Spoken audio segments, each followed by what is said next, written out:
В эфире программа «Актуальное интервью», в студии Юлия Великодная. В школы Якутии пошли 15,5 тысяч первоклассников. Это больше, чем в прошлом году. В каких условиях будут учиться дети, какие изменения введены в учебные программы, хватает ли школ в республике? Об этом мы поговорим с министром образования и науки республики Владимиром Егоровым. Владимир Анатольевич, здравствуйте. Здравствуйте. С какими показателями мы встречаем новый учебный год и сколько детских садов и школ будет введено до конца учебного года? Ну, это лето у нас было достаточно напряженным. Мы готовили все наши 1500 примерно образовательных организаций к новому учебному году. Практически в четверти из них у нас прошли капитальные ремонты. Что касается школ, то в 652 наших школах в 28% прошли капитальные ремонты. И 1 сентября мы все дружно отметили День знаний. Я бы хотел поздравить всех школьников, студентов, преподавателей, учителей, всю систему образования, ну и, конечно, вообще всю республику с наступившим новым учебным годом. Пожелать успехов и новых знаний, новых свершений. А сколько будет введено детских школ? Да, вот в этом году, значит, у нас уже ряд школ уже введен. Надо сказать, что 1 сентября мы ввели 3 новых школы. Значит, это в селе Бетюнцы Амгинского района с федеральным финансированием. Также за счет государственно-частного партнерства была введена школа номер 6 в городе Якутске. И вот мне довелось принять участие в открытии Орловской средней школы Сунтарского района в селе Усункёль. Значит, эта школа построена за счет средств муниципального бюджета. Таким образом, мы всеми разными доступными возможностями, да, используем для того, чтобы постараться создать все необходимые условия для наших детей.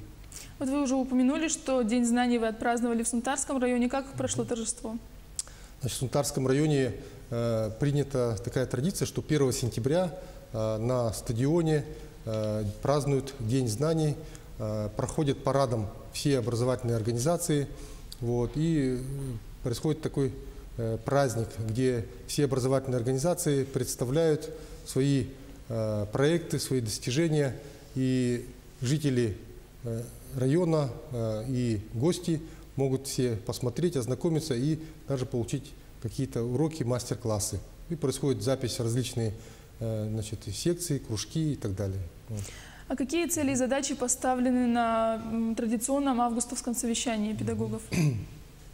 Значит, наше августовское совещание прошло 20-21 августа, и название было, значит, «Консолидация в образовании.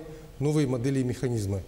То есть мы этим названием дали понять, что на самом деле образование – это именно то, вокруг чего нужно консолидироваться всему обществу. Сегодня наступает то время, когда образование касается каждого, начиная от дошкольника, заканчивая людьми 3-го возраста. Вот. И у нас делается многое и для развития системы дошкольного образования, школьного, среднего профессионального, высшего, и для людей, уже работающих, у нас также есть определенные проекты. И, конечно, люди уже пенсионного возраста сейчас тоже гораздо более активны. Вот. И на августовском совещании, конечно, мы обсудили наши традиционные вопросы, это и подготовка к новому учебному году, то, какие изменения у нас ожидают впереди, да. Но вот самым главным у нас, то, что вот, чем отличается 2019 год, это является реализация национальных проектов. То есть у нас к образованию имеет отношение несколько национальных проектов. Основной наш проект – это национальный проект образования, в котором содержится 10 федеральных проектов. Вот. Также к нам имеет отношение национальный проект «Демография». Значит, в части строительства детских садов, значит, называется федеральный проект, значит, «Содействие занятости женщин». Вот. В рамках этого проекта мы строим ясли в возрасте для детей в возрасте до 3 лет. Вот. И также, конечно же, мы реализуем национальные проекты и цифровая экономика, вот, где мы, значит, готовим кадры для цифровой экономики. Ну и понятно, что вообще все национальные проекты, все 12 национальных проектов должны реализовываться людьми, имеющими определенную квалификацию достаточно высокую и так далее. Поэтому подготовка кадров – это вот наша большая и главная задача на самом деле. Да? Вот. Во время августского совещания также были подняты вот острые вопросы, которые волнуют всю педагогическую общественность. Особенно это касается подготовки кадров. Вот. И в своем выступлении Арсений Сергеевич, глава республики, значит, отметил необходимость работы вот именно по этому направлению и дал некоторые поручения правительству, да, с тем, чтобы разработать механизмы поддержки и молодых педагогов, только начинающих свою работу, да, и также особенно обратить внимание на учителей Арктики, поскольку действительно там у нас больше всего не хватает педагогических кадров. Ну, понятно, что в связи с тяжелыми условиями в Арктике, да, у нас там всегда бывают вакансии. Вот. И также вот, обеспечение жильем педагогов, да, вот. И также глава республики обратил внимание на то, что необходимо улучшить качество питания в школах, значит, дал поручение по субсидированию авиаперелетов для детей на определенные, значит, конкурсные мероприятия.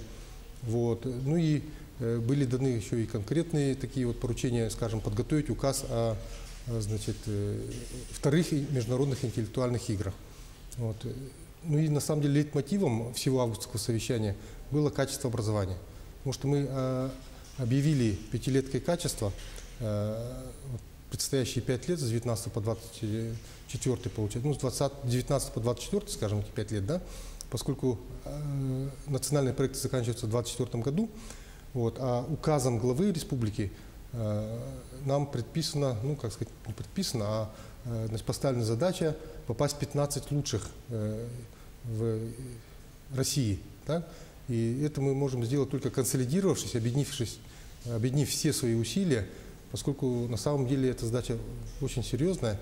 Вот, и поэтому мы сейчас будем прилагать все усилия для того, чтобы каждая школа и самые как бы, наши ведущие школы, и те школы, которые и в трудных условиях, да, чтобы мы посмотрели, как в каждой школе улучшить именно качество образования. А сколько учеников, студентов и первоклассников насчитывается в республике в этом году?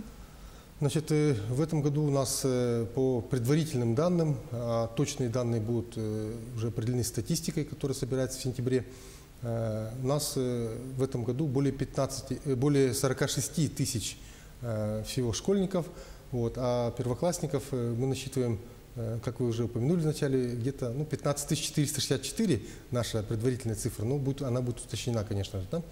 Вот. А студентов средних профессиональных образований у нас более 23 тысяч, студентов высших учебных заведений тоже более 23 тысяч. Поэтому вот такая большая армия у нас приступает грызть гранит науки, скажем так. Ну, количество школьников растет стремительно в Якутске. Как вы регулируете это обустройство?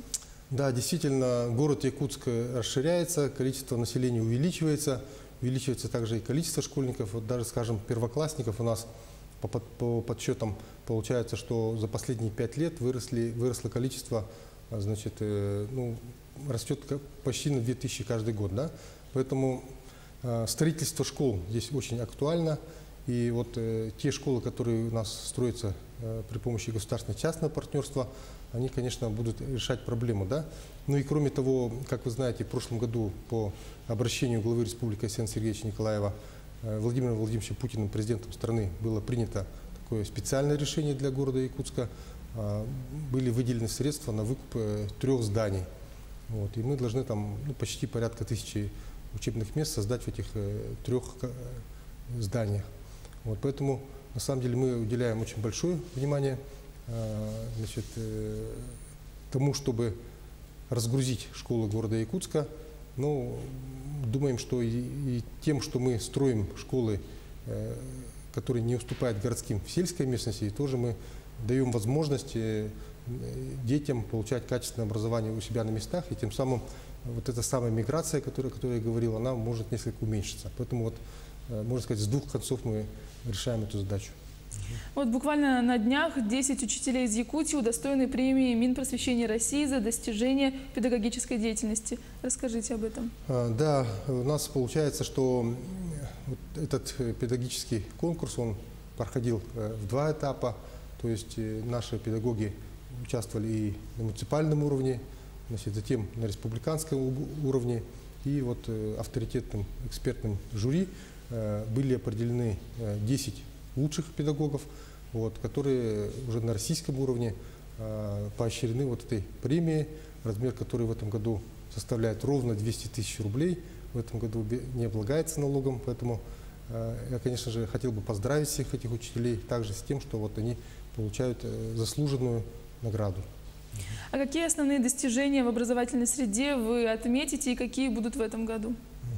Ну, достижений очень много, значит, можно об этом очень долго говорить, но вот я, может быть, коснусь прямо, вот, скажем, по уровню образования и по проектам, да. Ну вот, скажем, если говорить о дошкольном образовании, ну вот, как вы знаете, значит, мы должны попасть в 15 лучших по качеству образования, но вот дошкольное образование – это тот уровень образования, которым мы гордимся.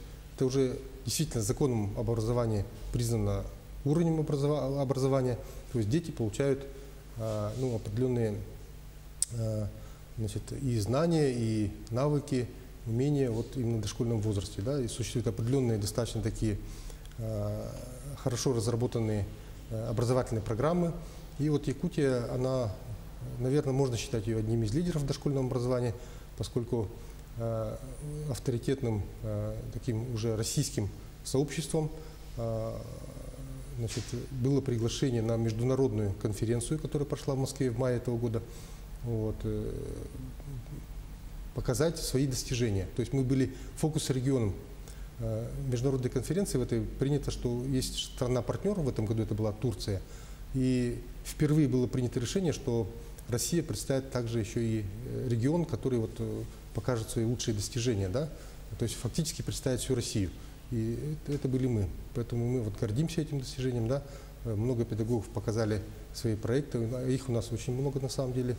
Вот. И это и музыка для всех, рисуем все, шахматы детям, полингвальный детский сад, веде-до. В общем, перечислять можно много. Наши педагоги очень креативные и вот активно участвуют в этих проектах. Теперь вот что касается таких проектов, которые касаются вот, скажем, всей системы образования, да, вот, ну, в данном случае, может быть, пока мы взяли в качестве пилота муниципальный район, да, Хангаласский район, и здесь мы реализуем проект, вообще впервые в России реализуется проект социального воздействия. Вот, и мы на этом проекте попробуем получить результаты, которые можно будет распространить не только на республику, но и всю Россию. Так что мы работаем очень активно по развитию нашего образования. Владимир Анатольевич, спасибо большое за беседу. Я напомню, вы смотрели программу «Актуальное интервью». Не переключайтесь.